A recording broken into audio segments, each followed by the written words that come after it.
everyone, and welcome back to the Propanon podcast. I'm your host, Gabriel Kennedy, aka Propanon, and in this episode, I speak with Darragh Mason, the Irish award-winning travel photographer, host of the Spirit Box podcast, and author of Song of the Dark Man, Father of Witches, Lord of the Crossroads. The book is, among other things, a study of the devil, of folkloric witchcraft, specifically in the form of the Dark Man.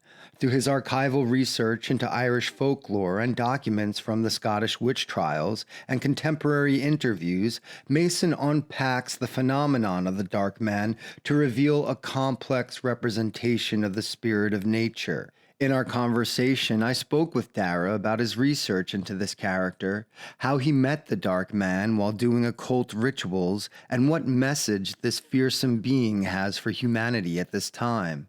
And finally, what are Darragh's thoughts on the puka? What first drew you to the figure of the Dark Man? And, when did you realize he was more than just sort of like a folkloric character and whatnot? Yeah, it's a great question. I essentially I spotted the theme a lot in Irish folklore, particularly in kind of reading the collections from like the late 1800s, from the kind of Gaelic revival, like probably Lady Wilde's collection. Which I can't remember the full name. It's quite a long name for that book. It's like I think it's like fairy tales, cures and curses and what have you. It's Oscar Wilde's mum. So she aggregated all these stories and put them together. It's a really, really great book. And I was reading through kind of the fairy tales and kind of other collections of fairy tales. And I just started to notice this pattern of this kind of sometimes quite background figure, this kind of sinister figure that would be the instigator of some kind of like plot line that would challenge the kind of the protagonist in the tale, right? Not necessarily in opposition, but certainly would kind of like flick that first domino. And those questions tend to be around kind of moral conundrums, like moral questions. What are your values? That kind of thing. Or, an individual stays up at a party too long when they should have gone home. Then they've got to walk the road at night. And what happens on the road at night? They come across this dark figure, who offers them a wager of some description. Right. So that I noticed that mechanic in stories, to the point that, like, I think it might have been, I don't know, maybe like 2018 or 2019. I put one of my first-ish YouTube videos up talking about the Dark Rider, right? This kind of figure that turns up in these stories, and gave it kind of read out a couple of stories on that figure. And then that was around the start of Spirit Box, my podcast. And the whole kind of objective of Spirit Box was the idea of kind of like talking to people who've had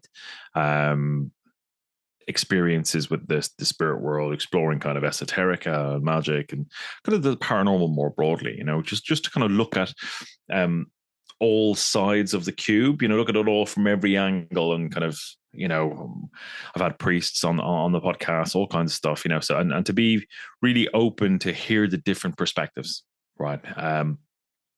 And I had a number of witches on the podcast, and they started to talk about, was Aidan Wachter actually in particular, talked about kind of a man in black kind of zapping him in vision, and it manifested in his room. It was one of the early shows, his first show on Spirit Box, and that kind of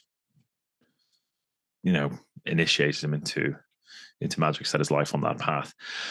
I mean, he was probably always heading that way as well, right? But it kind of was that push that kind of sealed the deal. So when he said that, I was like, fucking black figure again, like, and I kept noticing that motif. So that's kind of when it kind of transitioned from being this folkloric figure that was ambiguous in terms of its definition. It was like the King of the Fairies, Lord of the Dead, the folkloric devil, and but it always had that kind of identifying characteristic of this interrupted journey, that either black in terms of description, or their name referred to them as black in some way. And when we say black, like, we don't mean kind of an ethnicity, like it's a literal, this person's dressed head to toe in black, that kind of thing. So that's kind of when I started noticing it. It was just more of a trend. I was picking it up then in kind of in books that I was reading about witch trials, and how accounts where a black man turned up, and after someone died, and kind of told the widower that the widow rather, that she could have an income if he would give her an income if she kind of swore to him, that kind of thing. And it was just kind of a breadcrumb from there. They went deeper into kind of the witch trial stuff, and there was just heaps and heaps and heaps of it. Emma Whitby's work was quite significant in cataloging so many of those accounts. Scottish Witchcraft, Scottish Witch Trial Database, another great resource. And it's certainly not universal in the witch trial stuff, but there's a lot there, and they tend to share common traits. So that's really it. It was kind of like spotting it in folklore first, to the point where I was talking about it thematically in stories, and then the more I kind of started to interview people from a magical perspective, that was when I started hearing more and more. I mean, people who are very good friends now, who are in the early stages of our friendship, having to be telling me about, like, I'm having dreams about it, like a dark man standing over my bed, this kind of stuff, and they were magically related. So it began to orbit me, everywhere I turned. It's like that kind of Spider-Man meme, they're all pointing at each other. Everywhere I turned, there was like some sort of dark man kind of a layer presenting itself. So yeah, that's kind of it. To the point where I'm like, there's something here. There's something that I want to write about. And lo and behold, I looked into the Irish Folklore collection, the website ducas.ie, and explored some of the Irish language collection there from the schools, folklore work that was done in the 1930s. And I started searching for Fardurk or Fardove, which is dark man or the black man in Irish and Gaelic, and loads came up, and some of those made them into the book. Mm-hmm. It sounds as if there was a moment of inspiration that sort of really got this book going. Like, what was the personal experience, say, with this archetype? Well, when I look back at it now, I mean, there was certainly kind of the flashpoint that accelerated things. But when I look back now, and I think this is the same for a lot of people when they kind of have an experience like this, they can see that, again, breadcrumbs go way back in time, Right, and a lot of that has got to do with kind of the assumption of, we're experiencing time in a very different way to these, royal entities are, right? These super entities are. Indeed, a kind of like our family line or incarnation line could be perceived like pearls on a string, as opposed to individuals by these kind of super beings, as or ultra terrestrials, or whatever they are, whatever label you want to use. So you kind of start to look back in your life and kind of go, okay, what was that? What was that? But why did I have that experience? Why was I kind of, focusing on a particular nuanced or kind of weird kind of fear when I was like 13, and like you start to kind of look back and hands in the air, there could be a certain amount of kind of coping with that. But I'm of the mind that kind of this has kind of always been with me now, right? But the kind of definitive factor came, I think the November after lockdown. if I remember correctly. I know the years have all kind of merged into one after lockdown. I don't know, it's a Right. little bit more time, but Right. I was doing Thelemic work. I was looking at Thelema, very very basic stuff, but I was um, doing kind of Liber Resh and Middle Pillar meditation, and I was about a week into it. Whenever I did the Middle Pillar stuff, like noticeable little things initially started happening. Like I used to have a poster of like the Tree of Life on my wall, and it only happened when I was doing this meditation. A corner would like peel off. Right, it's a very small thing, but I'm like, it's a bit weird that it's happened like 3 times. You know, when I'm doing this every day for a week, that only happens when I'm doing a meditation, right? And I'm trying to do it at the same time, all that kind of stuff.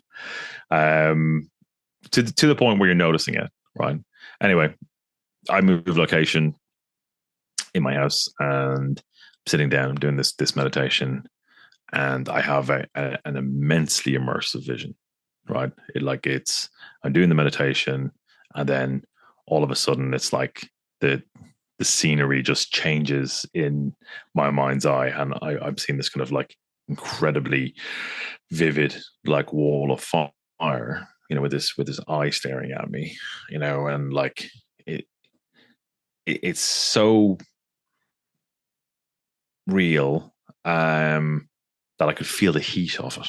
Like it wasn't just kind of like this is like ultra HD 4K vision, as opposed to kind of your kind of normal grainy, maybe patchy mind's eye. This was like incredibly sharp, but it was somatic. I could feel it, you know. And then this figure emerged. This kind of statuesque, muscular silhouette. And as that emerged, I was shown the sigil of Lucifer. I was shown the image of the Genie de Mal, you know, which is a famous carving of Lucifer.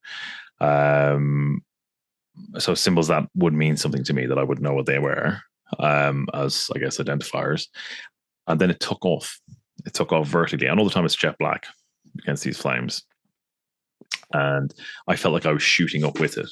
It was kind of that feeling of like, you know, when you go down like a really fast lift, you know, and it makes your guts catch up with your body when it stops. Right. Like kind of weird feeling.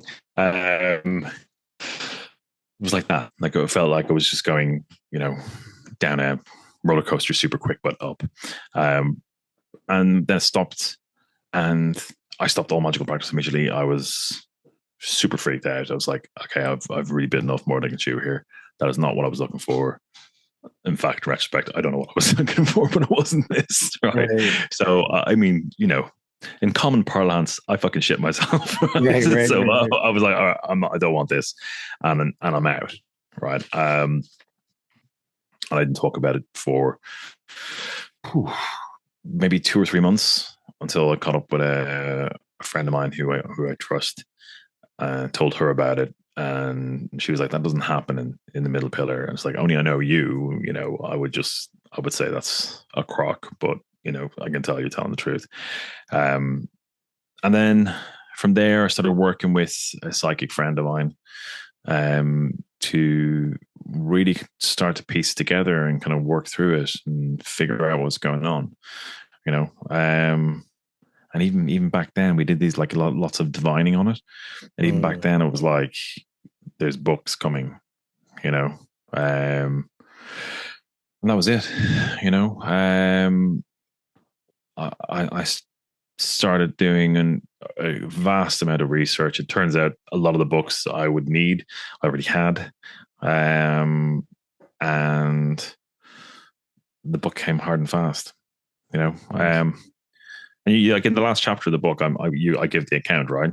You know, and I talk about going to the moors at midnight to essentially, you know, invoke them. And 2 days later, I have a publisher calling me. You know, my current publisher called me. You know, so that's the door was very, very, very much open for me to do the writing, you know. Yeah, it's great last chapter. But what strikes me about this entity that describes itself as Lucifer to you and whatnot, Mm. and it coincides with what you're exploring with the book Yeah. is how helpful and kind of healthy this entity is, like the advice that it gives you, and it's basically like inspired you Mm. to push yourself artistically and to make healthy choices, perhaps Mm. you know turn the Yeah. computer off and get outside and get some fresh air, you know what I mean? Yeah. Yeah. Right now there's Yeah. God is telling people to murder people, but Lucifer is telling Yeah. you to just take care of yourself. Yeah. I mean, there was a hell of a lot of that. Like down to, you know, challenging me on diet, challenging me on kind of like my physical health and what I'm inputting into it. You Mm. know, like like there was a period where I could just like I was having this kind of communication in various different ways, pretty frequently, and some of it was like there was almost different voices too, that aspects of the same um current, but like slightly different voices, like one part mercurial, one part kind of more Saturnian, you know, which kind of leans into this idea of like there's no true form to the dark man, there's no true name, like others would hear Samiel for him, or those would hear just so many different names, which is why I talk about the different figures that seem to carry its current, right? Like there's archetypes of this current rather than a deity, right, or a singular entity. Mhm. Um, but I can remember kind of meditation and going, I start this project and hearing a really distinct, message in my head, and literally say, you could get the fuck on with it. Like Mm. that abrasive of like, just get on with it. Stop mucking around. So where it's very direct, almost bawdy in some ways, and that kind of leans into some of the kind of the witch trials accounts, that kind of bawdiness, that earthiness to them, Mm. so there's very many facets, um, and other times almost monosyllabic. Certainly in the Dartmoor stuff, I mean, just saying, I asked like, "What do you want?" And I just heard the word "right." That was it. Mm. You know, um, and the whole. I mean, I don't. I know that in a way, I probably sound like casual where I'm talking about this, where Yeah. it was not casual. I want to be really clear with that. It was fucking terrifying all the time. Like I was in deep water, with this, and that presented a lot of challenges. Where you have to Mhm. face into things that are very uncomfortable. Right. Yeah, I'd imagine that it would kind of add a few other psychological pressures, if you will, to your daily Mm. life of just seeking to pay rent and do the laundry and whatnot, and be a Yeah. father and a professional photographer. Mm. And but what strikes me, I didn't know this, that you mentioned that you're doing a little bit of thelemic work and working Mm. with, Liber Resh Mm. and what was the other thing you were working? Oh, the middle pillar, of Middle pillar. course. And but Liber Resh is sort of all these adorations to the sun, Yeah. and you envisage this fiery, burning eye. Mm. That sort of strikes me as a certain tropical similarity, if you will. But another thing, though, is that I was the way that this entity communicates to you through through your work, and you write this in the Mm. book about, speaking through almost synchronicities, if you will, Mm. auditory Mm. voices, images, and Mm. also sort of bibliomancy.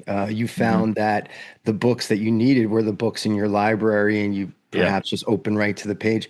This really reminds me in some ways of, what Robert Anton Wilson was discovering when he was working with the Thelema system during the 70s. And Mm-hmm. what Crowley, according to him, was pointing people towards is their Mm-hmm. communication with their holy guardian angel. Mhm. And I wonder if you've thought about that a little bit, if you've given a little bit of thought to that, like the sort of Yeah, similarities and yeah. contrasting things, though, too, because it's not exactly that. No, it's not. Yeah. It's because it led me very much to it led me very much to witchcraft in terms of practice and in terms of a belief system of sorts, right? Like it led very much to kind of a variation of nature worship. You could say through kind of a witchcraft prism of some Mm. kind.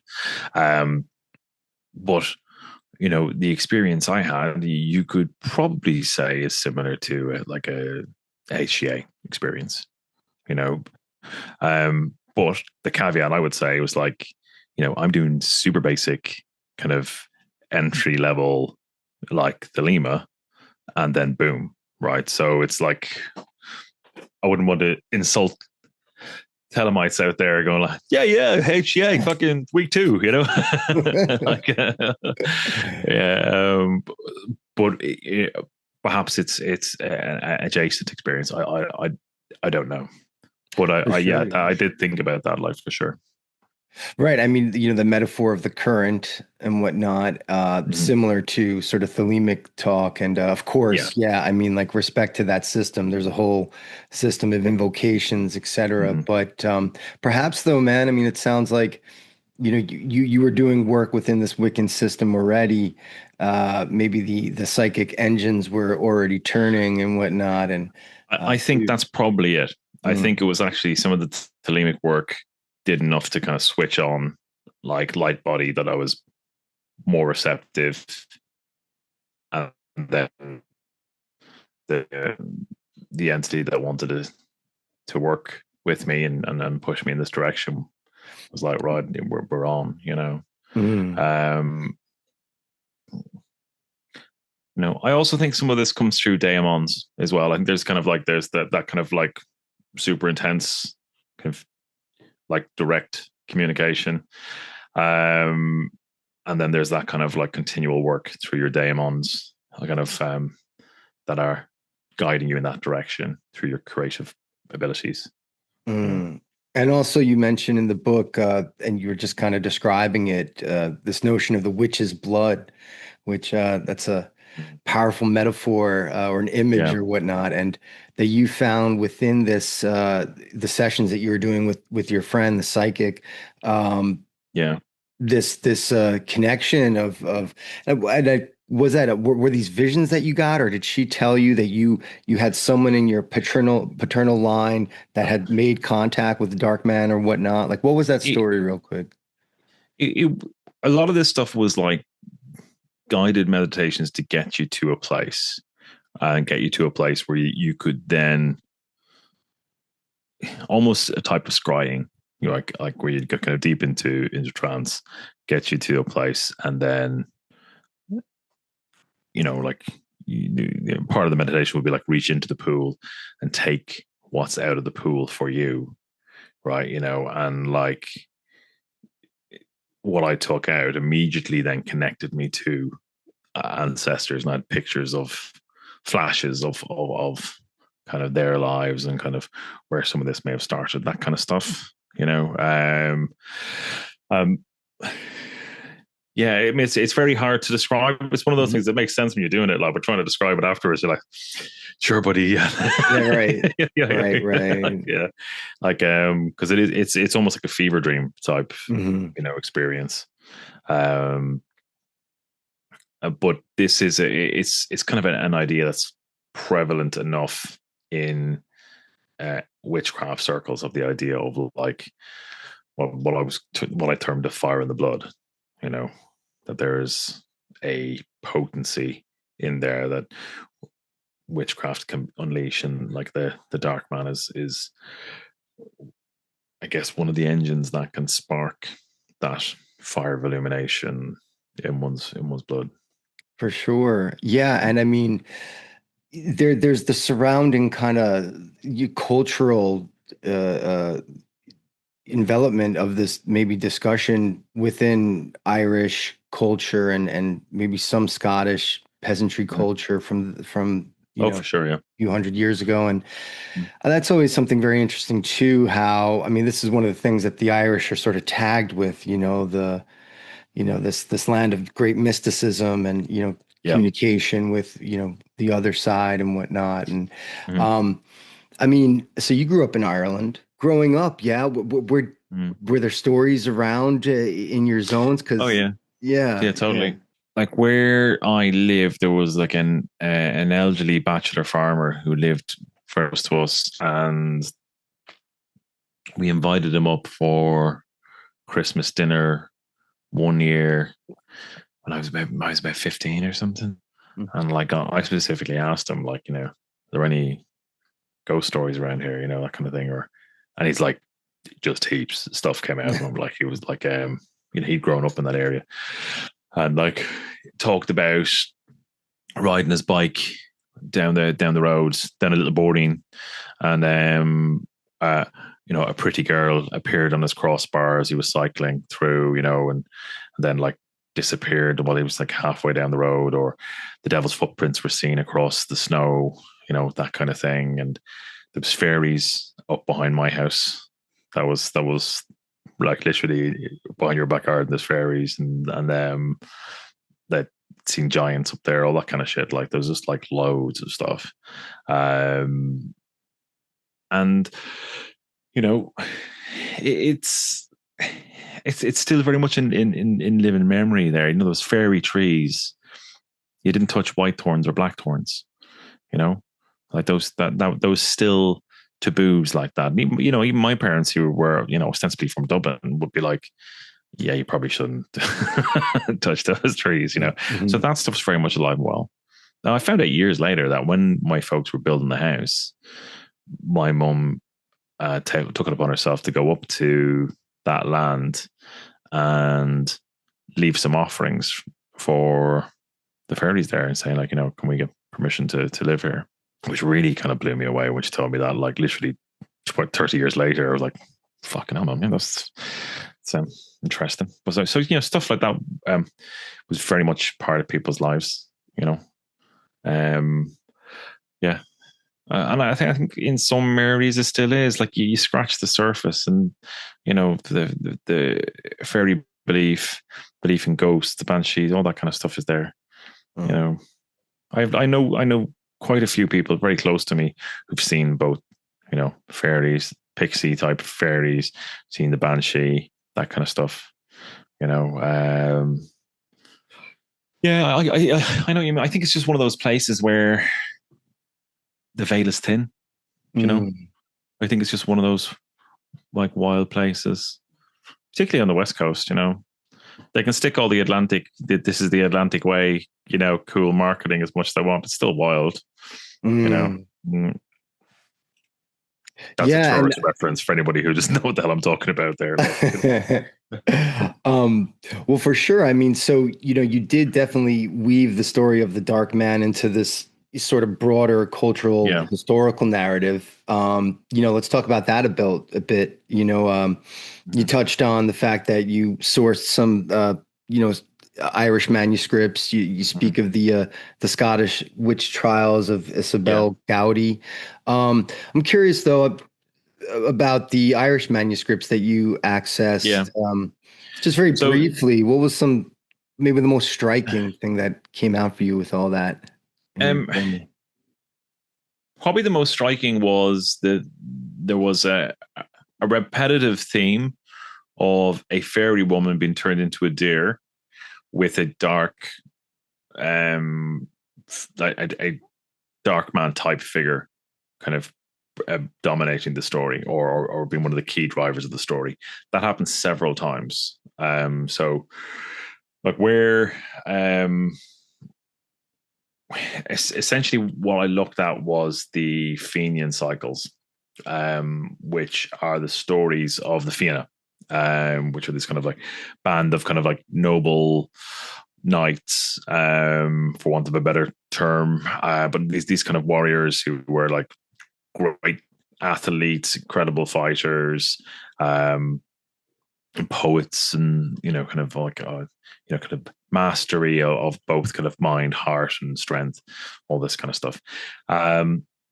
And the kind of the oldest compilation of Fenian's stories is on Column na Shanaracha, which is called in English either the colloquially of the old men or colloquially of the ancients.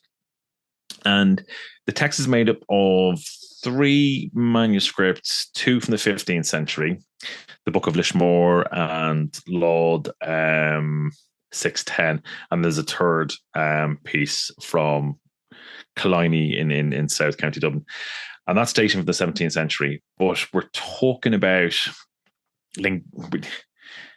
these tend to be copies, right? So linguistic evidence in how the language is written and grammatically structured kind of links it back to earlier texts like the 12th century. Now, and bearing in mind, these manuscripts are essentially the monks of the time, the Celtic Christian monks documenting the stories of the land, right? So these are far along kind of oral history. These were kind of performed stories, performed by Shanakees, storytellers. And that's why the book's called Song of the Dark Man, because it's leaning into that performance of storytelling, and sitting somewhere around the kind of the creative element that happens with him in whatever way he manifests in people's lives. So,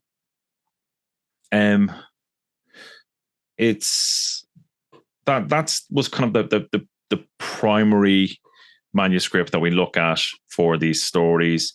But I looked at a lot of later versions of similar stories of Oisin, like Celtic Myths and Legends by T.W. Ralston, Joseph Stevens' book, Irish Fairy Tales.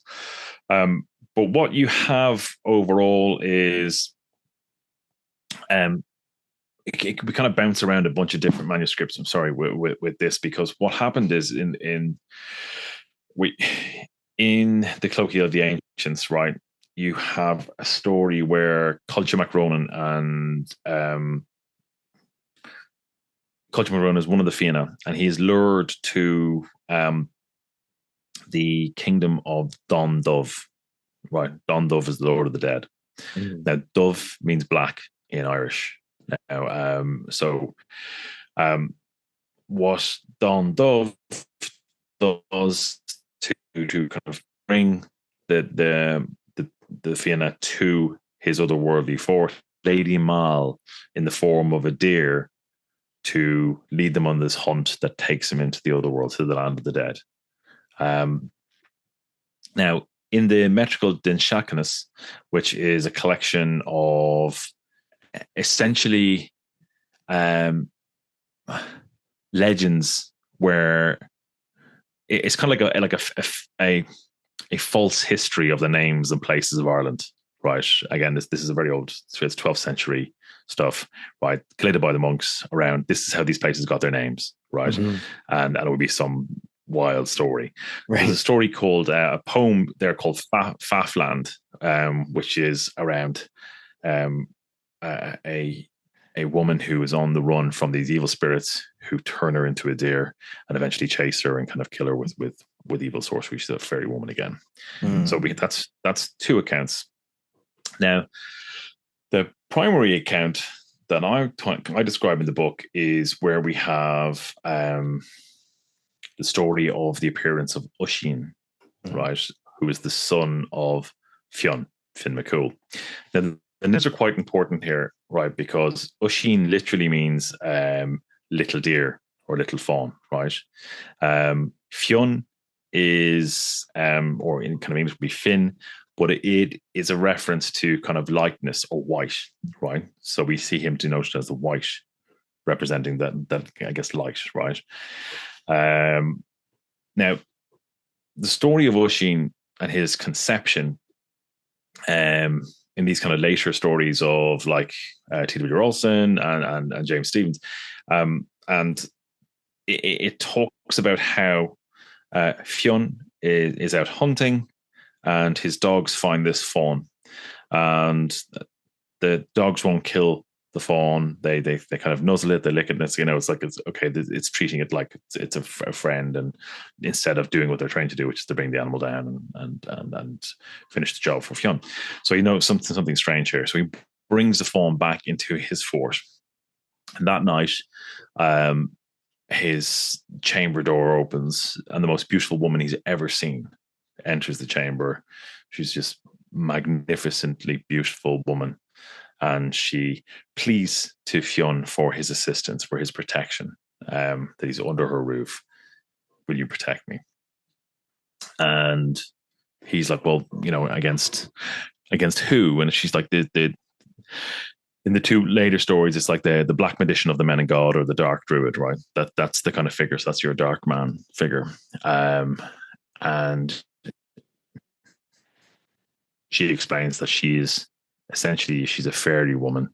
She's come from the land of the young. She's on the run from this black magician of the men of God who wishes to marry her. She doesn't want to marry him because she loves another. And Fionn is like, immediately kind of jealous. Who's this other person that she loves? You can assume fairy glamour is happening at this time. And she's like, it's you. You're the one I love, right? So they're instantaneously together, and they have a few short, joyous months together. And the honeymoon Fionn period, yeah. Yes, exactly, yeah. So this the woman's name's Sive. So she. Fionn is called away on his military duties to fight off some Vikings who are raiding Ireland. She waits on the battlements, dutifully for his return, and she sees what appears to be Fionn coming up the fairway to the fort, and runs out to greet him. Now, once she's outside the protective boundaries of the fort, and she gets closer to what she thinks is Fionn, it's the Dark Man. It's the dark druid. He transforms into himself again. This black druid touches her on the head with a hazel wand, and she disappears forever, and she's never seen again. So Fionn is absolutely distraught by this. He's destroyed. He wanders Ireland for 7 years looking for her. He never finds her until he finds this small little blonde boy, who his countenance reminds him of himself and of Sive. And the boy describes, I come from a faraway place beyond this mist, and there was a deer who was kind to me, and she looked after me. But there was a frightening man in black that would come sometimes. Sometimes he'd be kind to the deer, and sometimes he would beat us, but he brought us food. So we know that's Oisin, right? So the boy is christened Oisin, little deer. And he's half fairy. And this is how the Dark Man starts this whole myth and legend going, with the birth of Oisin, who becomes like one of the more notable heroes of Irish lore. Now, what's interesting as a tidbit about this, in the roots of Oisin's story go back to the 12th century at least. And in a couple of marginal quatrains in the Book of Leinster, Oisin's mother is called Blythe Darragh, and was in the form of a deer when Oisin was conceived, right? Which is a very different story. Mm-hmm. Kind of cryptozoology story. Yeah, there. Yeah. Well, this whole thing of the woman as a deer is inverted in the Scottish witch trials, where you have the opposite. The Dark Man appears as a deer and sometimes lies with witches in the form of a deer, right? So you have this inversion, but the inversion is representation, to quote Joshua Cutchin, when we get into this kind of fairy world. Now, where I started to kind of track this idea, where we have the black magician of the man of God, or the dark man of the she, as he's described. I said the black magician of the man of God, but the dark man of the she being the fairy, and the black magician of the men of God is a specific reference that essentially is saying the Tua de Danann, right? That this is the black magician of the Tua de Danann, because the Tua, who are these kind of mythic Irish pantheon of gods, where the Tuatha Dé Danann is essentially means kind of like people of the god, right? That's what it means. So the men of God is an oblique reference to the Tuatha Dé Danann. Don Dove, who I mentioned, the Lord of the Dead. Dahi O'Hogan, who is a fantastic Irish scholar on folklore, he essentially says that that Don Dove, Don in modern Irish means brown, but in ancient times the adjective usually signified dark, right? So the character Don is perennially associated with this shadowy realm, and but he's represented as kind of an ancestor of all those who die. So that leans into the whole kind of what's the word gone? It's gone for me now. Psychopompic element to it, right? But his name seems to be originally an epithet for the deity known as the Dagda. The Dagda is one of the Tuatha Dé Danann, right? So here we have this kind of folkloric connection through name, through epithet, through behavior that links these characters together. That I say they are carrying this dark man current in some way. Mm-hmm. And the Dagda is a very interesting figure because he is the consort of the Morrigan. He is carries a club around, or that the top of which can give life, the bottom of which can take it away. I can't remember the exact order, whether it's top or bottom, but he's got the power of life and death, right? And he's quite a kind of depicted as kind of like quite a primitive, wildish looking man or god. So this is what we have: is we have this kind of linkage of these different deities that are carrying this motif through this fairy woman as deer, linking them all together. And in Isabel Gaudi's account, she talks about seeing the devil manifest, whom they call Black John, right? And she said, where is it in here again?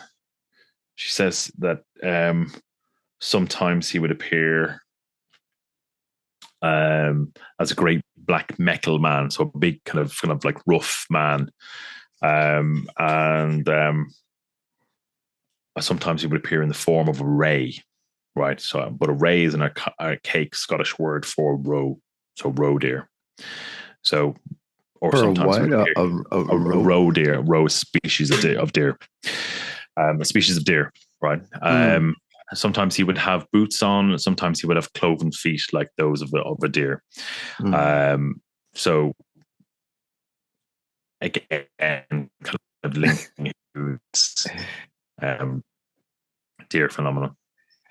Yeah, very much strikes me. Stuff. Yeah, it's and shape-shifting everywhere. Engaging with the dark man doesn't come without risks. It's sort of brings me to sort of a more cautionary angle here, and that is while engaging with this figure sounds alluring and dangerous, what are some modern manifestations of this, if you will? How is this current being expressed today? I mean, backing up a little bit, the dark man presides over, say, in the Scottish witch trials, the orgies, right? Like, so like these witches, they're getting down, and out comes the dark man with antlers and cloved boots. He's like, if you place them in the time, right? We're talking about like the kind of the was it the 15th century? We have these account of her describing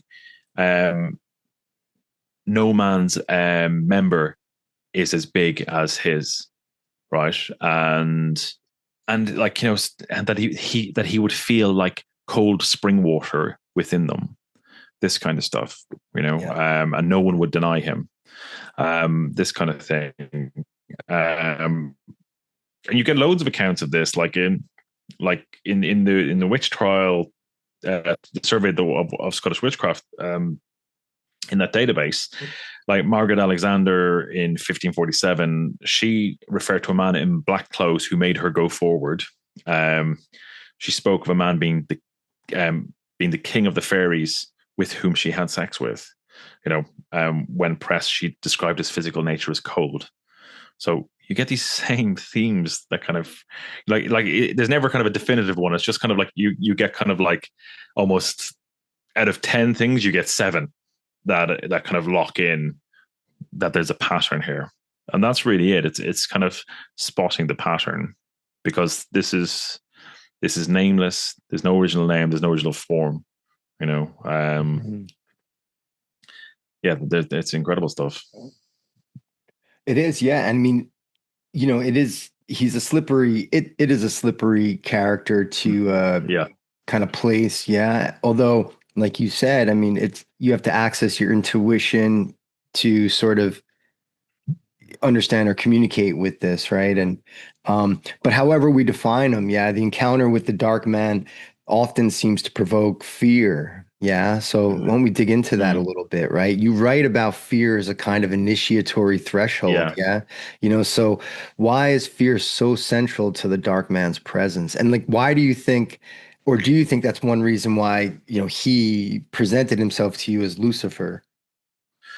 I mean, it's possible for sure, but the like I kind of identified like kind of 5 areas that I thought were consistent. There we have the kind of the dark appearance and appellation. We have appearance as a composite being, so that kind of like mix of animal and human. We have shape shifting, the interceptor or trickster nature. So the intercept, when I spoke at the start of the show about kind of this dark rider that would kind of interject in people's journeys, that's kind of when I first spotted that, right? And then that theme became more prevalent. Like Isabel Gowdy, for example, was walking at home at night outside the church in Aldern, and that's where she met the devil. Her journey was interrupted, so it's like it's consistently there. And then there's the sex and sexual interest in human beings, which again seems to be fairly consistent. And that's all that, again, those graphic accounts are from like the 17th century. It's just not what you think you'd hear, right? But so the fear element to it, I think this is a test of metal.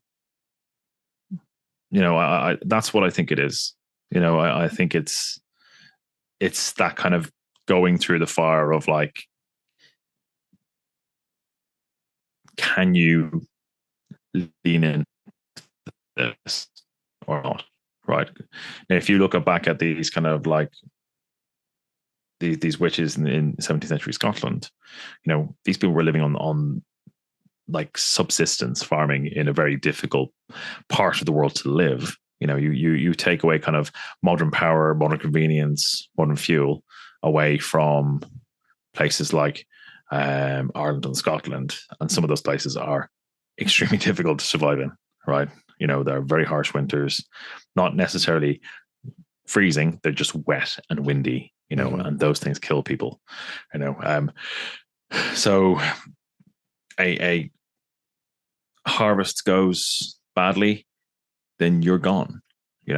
One member of your family who was a key breadwinner or who could work, they die, then the rest of you are gone. And what we'd often find is that the dark man or a spirit representing the dark man would appear to these people after some kind of tragedy had happened, something that would have maybe fractured an element of themselves that allowed entry for this to happen.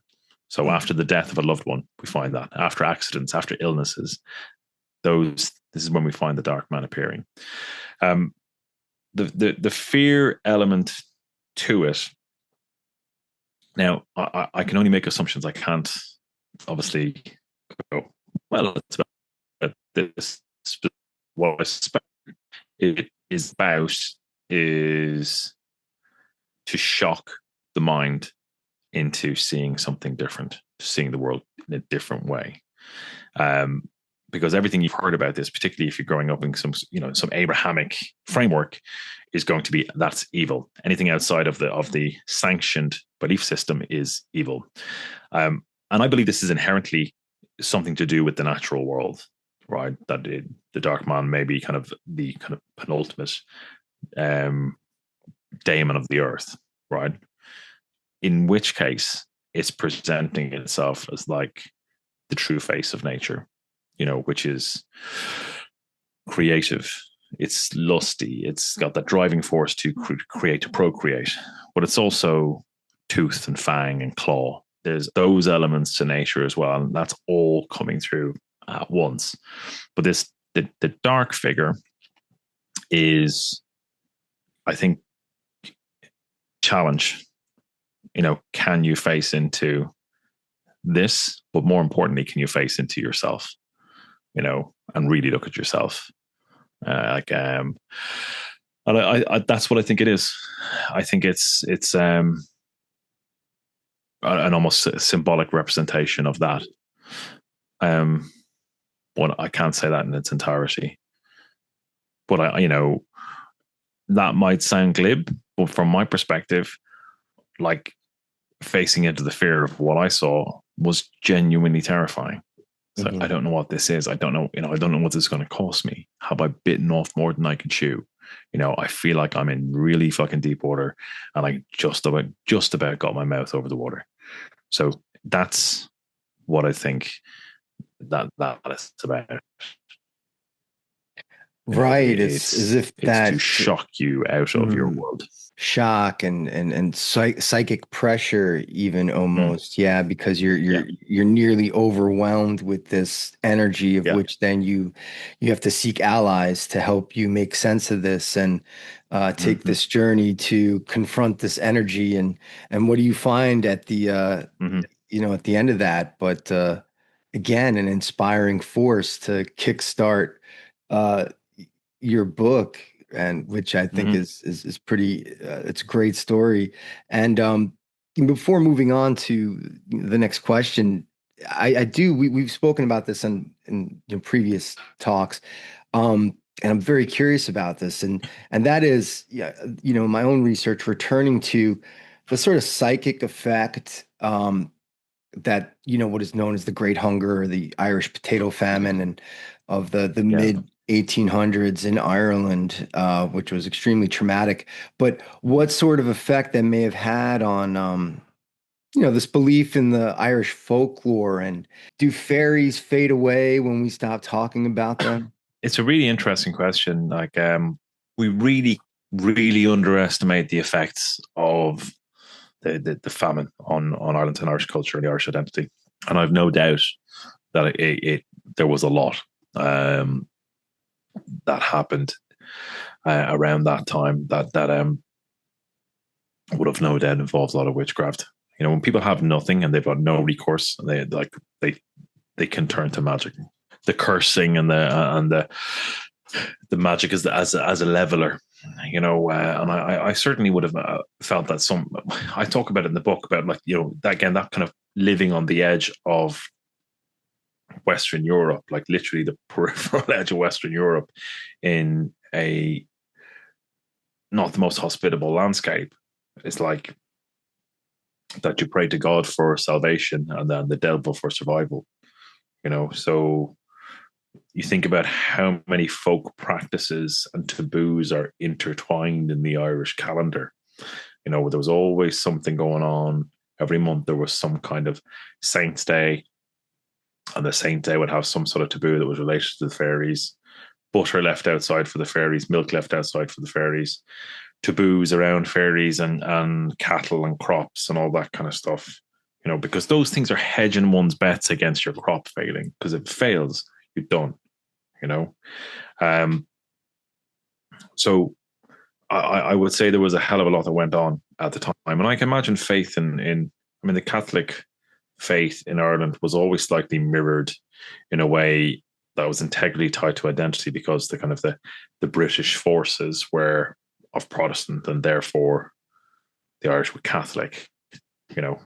So that I think that was one of the driving forces that maintained it. through those kind of extremely punitive times. Post-famine, the Irish Catholic became far more of a Roman Catholic, which we get into kind of a lot of the taboos and around sexuality. Those things were not as prevalent. My understanding is pre-famine. Like Croagh Patrick, the Holy Mountain in Ireland, childless couples would go and do kind of a pilgrimage to Croagh Patrick, crawl up it, go up in their bare feet, these very punitive exercises. But then at the bottom of the mountain, where they'd all be camped out, it was like, Woodstock. Everyone was like going for it to conceive a child, so you had these two things, like a very kind of bawdy, orgiastic atmosphere at the bottom of the Holy Mountain. So the kind of the previous version of Catholicism could hold both those things. Now, post-famine, it became a lot more uptight, whereas your firstborn would inherit the land, so the farms would not be segmented amongst the children to preserve their integrity. It was the small holding and that kind of subsistence farming that was wiped out by the blight and not helped by the British. But so that there was societal changes there as well. But the shift in Catholicism, I think, reflects a desperation, and it reflects that kind of old folk elements dying out. But I'm absolutely certain there was plenty of witchcraft at the time. For those who pass through this sort of initiatory space, this a similar space that you've had in your book, you interview and speak with a few people who've also shared this experience. Yeah. What kind of transformation lies on the other side? What sort of wisdom might you have to pass on? I mean, it's in the book, but what do you have off the top of your head? Well, I think the first thing I would say is that, like, this isn't for everybody.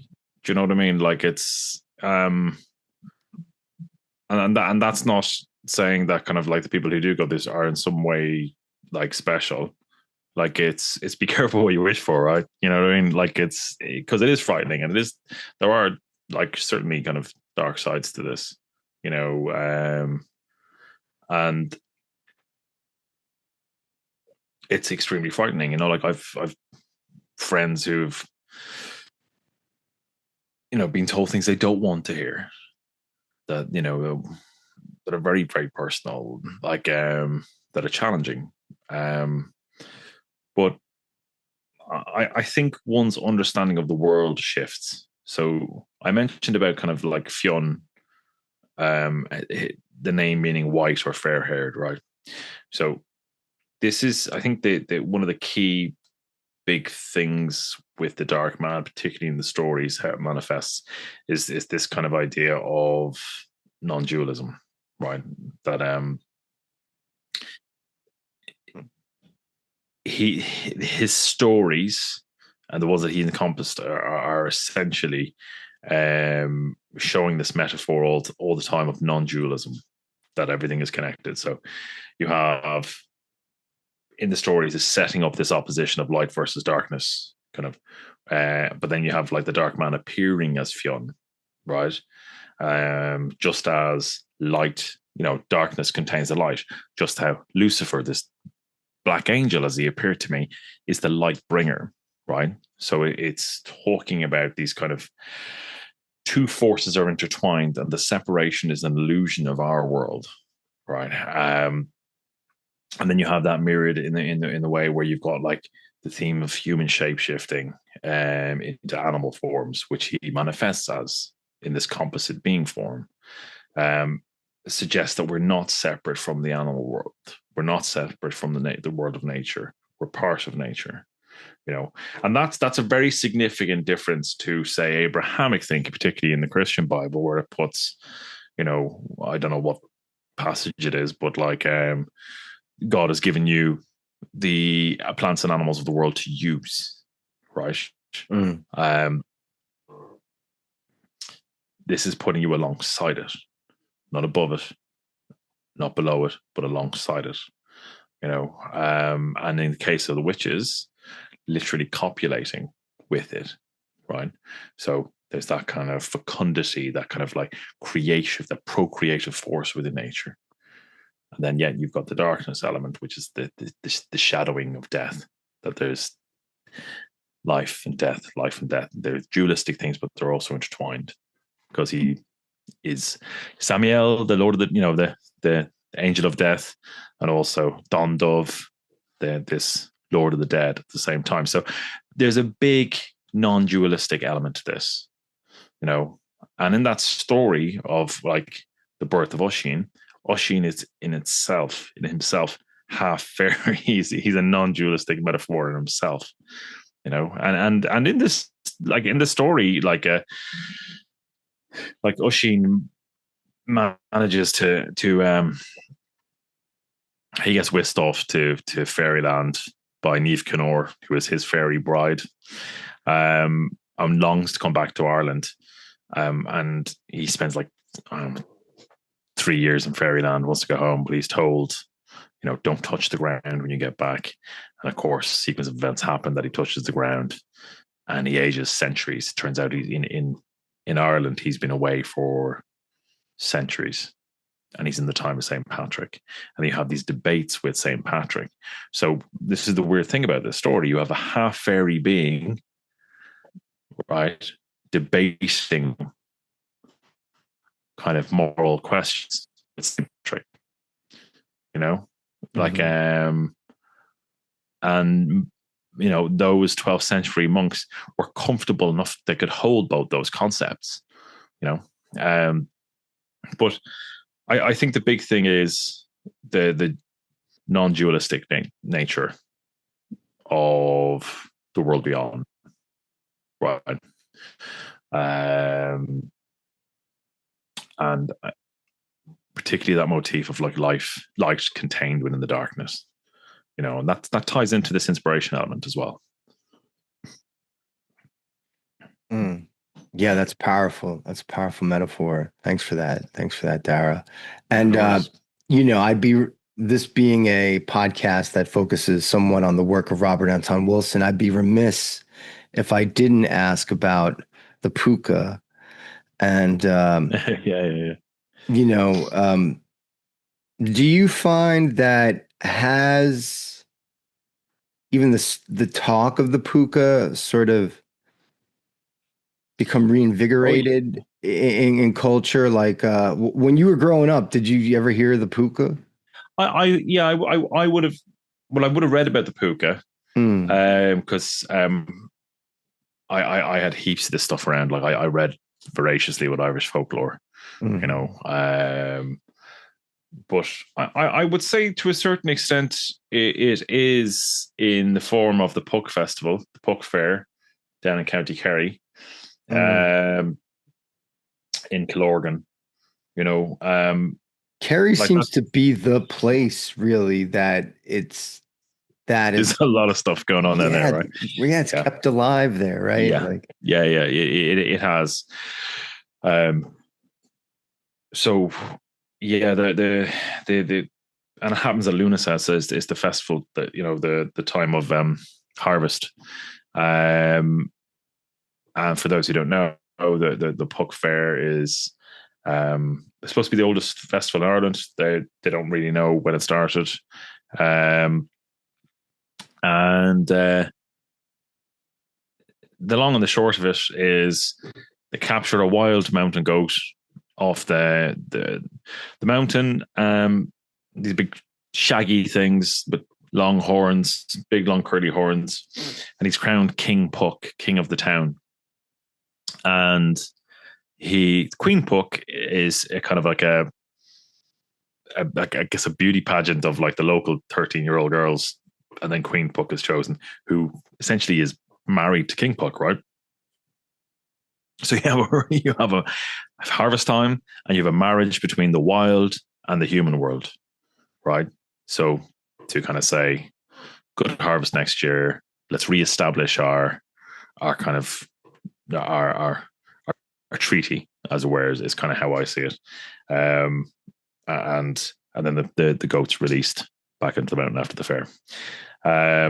But The puck is the word for the goat, essentially, but its etymology is really interesting. Like it's very kind of cognate with puka, which is puka is also the collective term for kind of a ghost as well in Ireland. Like, but there is this specific being the puka, which kind of appears like a kind of a horse-like being or a large rabbit-like being. It could be white, it could be black. It's non-dualism. It's in there as well.